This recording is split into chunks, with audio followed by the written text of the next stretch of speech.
Dieu s'est justement fait proche en prenant l'initiative de se faire connaître des hommes et en prenant notre condition humaine par la personne de Jésus. Il est venu chercher par l'incarnation à rétablir la relation d'amour qu'il souhaitait avec chaque homme à l'origine. Parce que Dieu ne veut pas seulement notre bonheur après notre mort au ciel, mais dès maintenant sur terre. La foi est un chemin de bonheur, je peux vous l'assurer. Cela ne veut pas dire un chemin sans embûches, sans souffrance, un peu comme dans une bulle dorée. Il y aura des renoncements, des purifications, des choix à faire pas toujours faciles. Mais le bonheur restera, car nous aurons la joie de comprendre notre origine et notre destinée. Nous ne sommes pas le fruit du hasard des atomes qui se sont agglomérés lors de notre conception, perdus sur cette terre sans aucun sens pour notre vie. Nous avons été désirés de toute éternité, aimés des pieds à la tête, quel que soit le sentiment d'indignité que nous pouvons avoir. Personne n'est digne d'être aimé de Dieu, c'est un cadeau pour tous, et lorsque nous acceptons ce cadeau, Dieu nous donne bien plus en abondance. Cela va à l'encontre de notre logique, mais c'est la logique de Dieu. Jésus répond à ses disciples qui ont tout quitté pour le suivre. Personne n'aura quitté, à cause de moi et de l'évangile, une maison, des frères, des sœurs, une mère, un père, des enfants ou une terre, sans qu'ils reçoivent en ce temps déjà le centuple, maison, frères, sœurs, mères, enfants et terre, avec des persécutions, et, dans le monde à venir, la vie éternelle. Dieu a hâte de vous donner ce cadeau de la foi, qui demande votre consentement. Ce n'est pas un don imposé, et pour cela, il se fait proche pour que vous puissiez le rencontrer. Jésus lui-même sur terre s'est fait proche des hommes, des femmes, des enfants, des pauvres, des malades, des abandonnés, etc.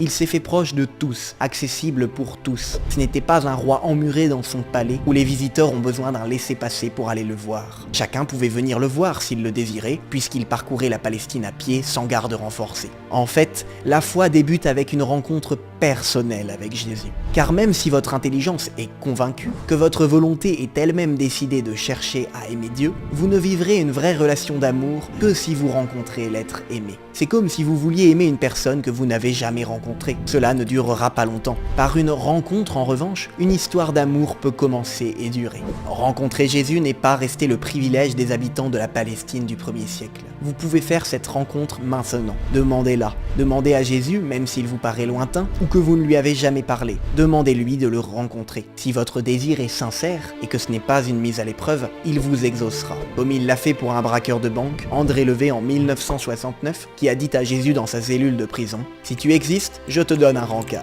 Viens à 2h du matin dans ma cellule. » Et à 2h du matin, André se réveille soudainement et voit le Christ qui lui dit « André, il est 2h du matin. Contre ne sera peut-être pas aussi spectaculaire. Ce sera peut-être la sensation d'une présence en vous, d'une chaleur, d'un amour inconditionnel qui vous fera dire « C'est une évidence. Dieu existe et il m'aime. » Vous voulez connaître Jésus et le rencontrer ? Lisez les évangiles. Vous y découvrirez comment Jésus a agi envers ses contemporains, mais comment il continue d'agir envers nous, même 2000 ans plus tard. Regardez comment il prend soin des petits, des pauvres, comment il guérit les malades avec compassion, comment il refuse toute gloire et honneur par humilité. Il enseigne souvent par des histoires qu'on appelle des paraboles. Lisez-les en vous plaçant dans ces histoires. Peut-être serez-vous le fils prodigue, qui est parti loin de la maison de son père, qui a vécu une vie de jouissance avant de se retrouver démuni, et qui revient vers son père avec repentance. Et vous goûterez la joie des retrouvailles avec Dieu, quand le Père vous prendra dans ses bras comme le Fils prodigue, se réjouissant de votre retour, jusqu'à organiser une fête rien que pour vous. Ou vous serez le fils aîné qui est resté avec son père mais sans le connaître vraiment. Vous avez peut-être l'impression que Dieu ne vous a jamais parlé. En fait, il vous a parlé, comme à toute l'humanité, par la Bible. La parole de Dieu est toujours d'actualité. Elle nous touche, nous bouge, nous gêne parfois, nous console, nous anime, nous réveille. Elle nourrit. Demandez-vous en lisant un extrait d'évangile ce que Jésus vous dit pour vous aujourd'hui par ses paroles, son attitude. Vous verrez, plus vous avancerez dans la lecture des évangiles, plus vous comprendrez que Dieu ne veut rien d'autre que votre bonheur. Dans une amitié, il paraît évident que plus vous passez du temps avec votre ami, plus vous le connaîtrez, l'apprécierez, aurez des moments partagés ensemble, des souvenirs, bref, plus vous serez proches. Vous avez peut-être inversement des exemples d'amis avec qui vous vous entendez bien, mais que la distance ne vous a pas permis de voir souvent, et par conséquent, vous en êtes un peu éloigné. C'est pareil avec Jésus. Sa plus grande joie est de vous avoir comme ami, et si vous souhaitez être son ami proche, cela implique de passer du temps avec lui. Par la prière notamment. On a parfois l'impression que prier est quelque chose de compliqué. Il faut faire des grandes phrases, être hyper concentré, à genoux. Pas du tout. Prier, c'est penser à Dieu en l'aimant, tout simplement. Ça peut être un moment particulier réservé à la prière, où vous méditez un extrait d'évangile, vous posez vos questions à Dieu, vous lui confiez vos joies, vos peines, vos soucis. Mais ça peut être une phrase lancée à Dieu en sortant du métro, à votre travail, dans la rue, etc. Il n'y a pas de formule toute faite. Vous pouvez prier avec les mots mêmes de Jésus dans la prière qu'il a apprise à ses apôtres, le Notre Père. Mais vous pouvez aussi prier avec vos propres mots. N'ayez pas peur d'être familier, soyez vous-même. Vous parlez à un ami, pas à votre patron. N'attendez pas d'avoir la foi ou une foi que vous estimerez plus profonde pour prier. C'est en priant que vous grandirez dans la foi, car vous sentirez que Dieu vous répond et vous aime. Dieu n'est pas silence, il est parole.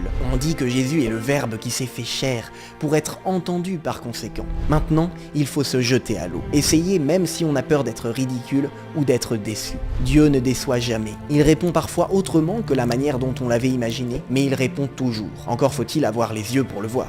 Comme l'a dit Pascal, il y a assez de lumière pour ceux qui ne désirent que de voir, et assez d'obscurité pour ceux qui ont une disposition contraire. La balle est dans votre camp. La foi change notre regard. Pour l'incrédule qui se plaint de ne voir Dieu nulle part, voici que pour le croyant, Dieu se trouve partout. Là où l'incroyant voit la mort de Jésus comme une mort scandaleuse d'un innocent torturé, Marie, sa mère, reste au pied de la croix et sait que c'est ainsi que s'opère le salut du monde.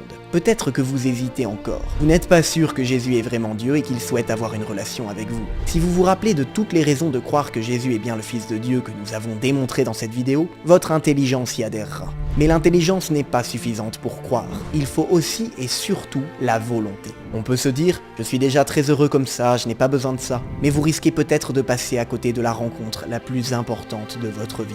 En fait, si vous rencontrez Jésus, Dieu, vous serez sûr qu'il existe et qu'il vous aime. En effet, quand on rencontre une personne, on est sûr de son existence. Et on aura du mal à se convaincre de son inexistence. Tout consiste en une rencontre personnelle. Et tous ceux qui l'ont faite pourront vous le confirmer. Cette enquête sur Jésus touche à sa fin. Merci de l'avoir suivi jusqu'au bout.